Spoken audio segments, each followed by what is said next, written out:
Hi everyone, it's Ernest from Back to Basics. Welcome back to my channel. Well, as you can see, it's still winter here up in the Great White North. We're still getting temperatures below minus 20 Celsius at night. But fortunately, the sun peeked out today. I was able to get the shovel through that big drift that you saw. And believe it or not, plus 18 in here today, Celsius.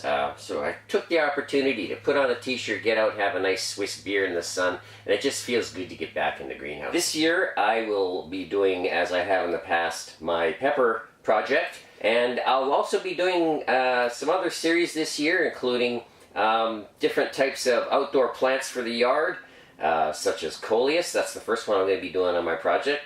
I'm going to be doing some vegetables and heck of a lot of flowers for my wife this year. So we're about 12 weeks off from last frost, which is apparently going to be May 23rd out here. So we've still got time to get all that going, and we're hoping to take advantage of that. So stay tuned.